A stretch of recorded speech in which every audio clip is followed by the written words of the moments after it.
Right. So we've been doing this for a long time, and we get a lot of questions.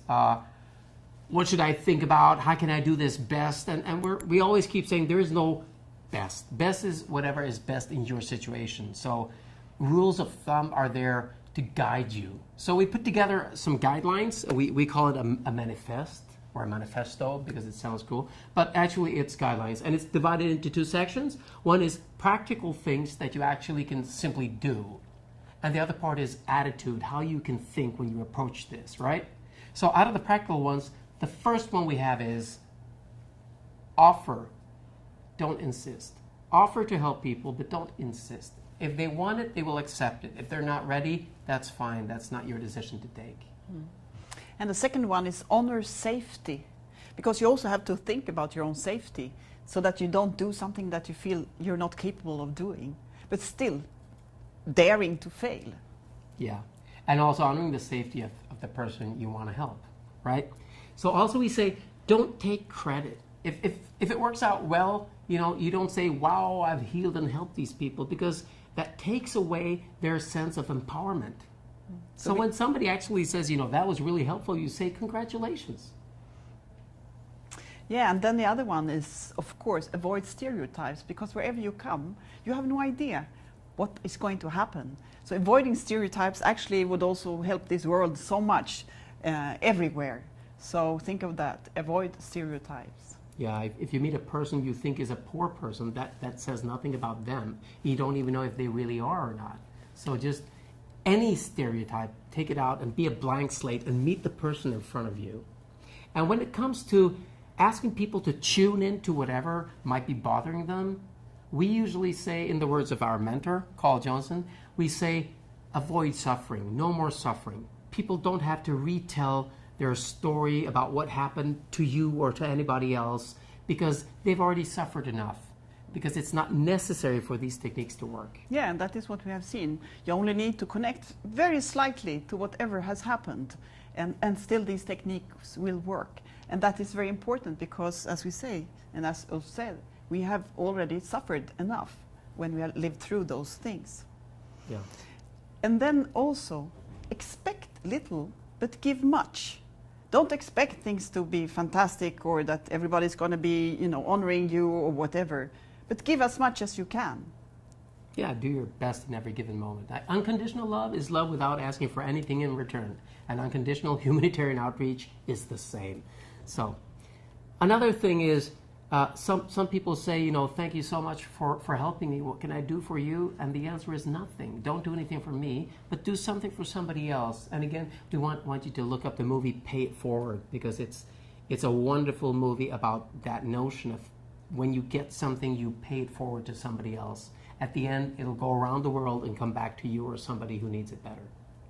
And then what is also very important is just this simple way of bringing a warm smile and stability, meaning that you keep yourself as calm as you can, but then coming with a smile, because smile all over the world, that's the most easy way of connecting to people. It is to smile, because it's known all over the world, and it even gives yourself a boost of well-being, of smiling. That's why in meditation, of the Buddhist meditation, you would say, keep a half smile, because it actually gives reactions into your nervous system. It makes you feel better. Yeah, and it's even proven that we pick up on smiles from other people. So you're actually not only smiling for you, you're smiling for the other person, because the vagus nerve, the vagus system that looks at threats from other people, when we see a smile, we relax our sympathetic nervous system. We become calmer. We lower our stress levels. So that's really, really fine. Another thing is to respect every other person's reality, because you don't know what is right or wrong for this person. If a person says, everybody hates me, the world is bad, I see demons around every corner, I'm so unlucky, that is their reality. You can't just say, oh, no, that's wrong, you can't see demons, they're not reality. You have to respect the reality. And that can be also the reality of a religion or a belief. I don't believe in this.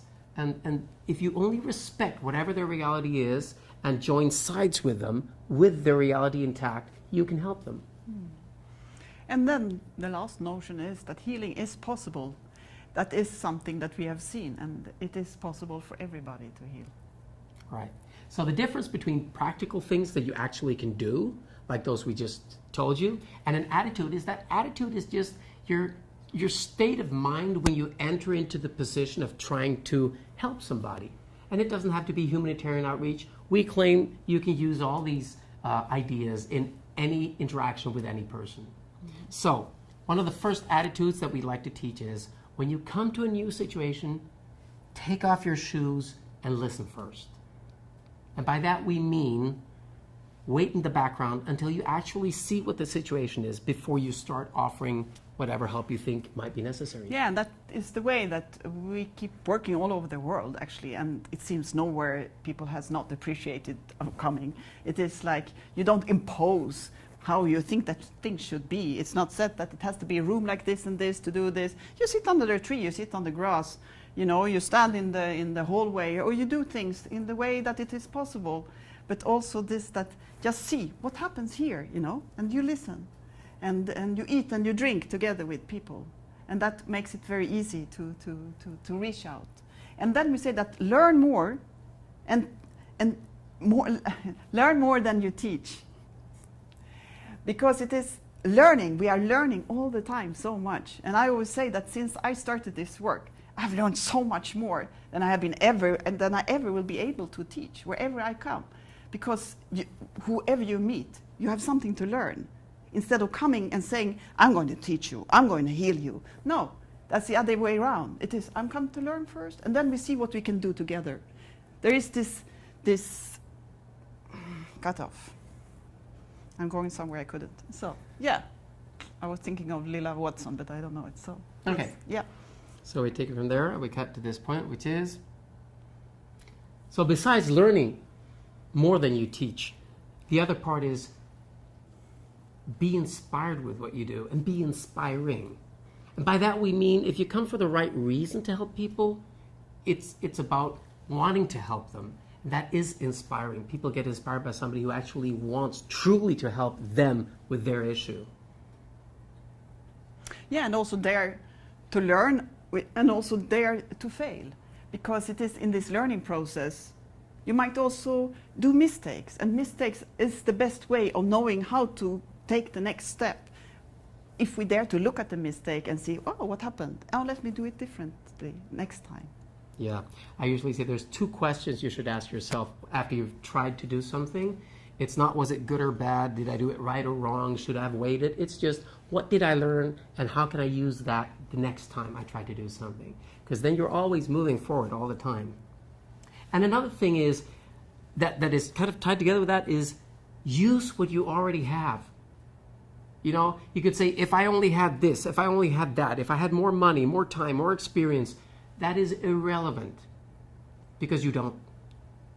Use what you have and use it now, gain experience, and through that you're learning more and can help more. Mm. Yeah, because somebody asked us, I mean, how did this work start? I mean, spreading these techniques, and said, I have no idea, we just started. You know, it's like you start with somebody and then something happens, you learn something, you go for the next, you start building your network of people, and that's how you can evolve. But if you wait for the perfect moment, it might never come. And then it will never come. So just use what you have and then go from there. Yeah. And then the other thing we often say, it is like, because you get so much questions, how should I do this? With whom should you work? Where? And then there is one answer that can actually be used almost always. And that is that everything depends, because it depends on the situation, it depends on who you are, it depends on where you are, it depends on how much money you are, or if you have no money. So it all depends. So that is a good answer. It depends. Yeah, and that can be frustrating because if you're feeling slightly unsure and you want to do something, you want to know, am I doing the right thing? Well, the answer is, who is to say what is the right thing? The right thing will depend, and you won't know until after. So it's better to do something than to do nothing. If you do it kindly, respectfully, learning, and taking care of the other person, it will be okay, right? So another thing is, if you want to learn from people and you want to be able to do this, you want to evolve, because that is what will make you inspired. And one of the main attitudes of evolution is being curious. So as long as you're curious, you know, you're going to be good. So take care of your curiosity. And then the last thing is, which is the, in a way, the biggest one. It is be prepared for miracles, because you will see miracles. Because in this work of assisting people to help themselves, it is miracles happening. And people who have been not seeing light or love for many, many years because of symptoms of stress and trauma, when they reach out of their own inner prison, because it is an inner prison, it's like being closed in. When they able to reach out and feeling, wow, I feel happy, but I don't know where this happiness comes from, that is a miracle. And be prepared for them and enjoy. Yeah, we have so many testimonials of people that you can find on the website and other videos and in the materials that you can download. So if you want to be inspired by the miracles that have actually happened, please just go there and check it out. Be prepared for them. Yeah. Got it? Good idea.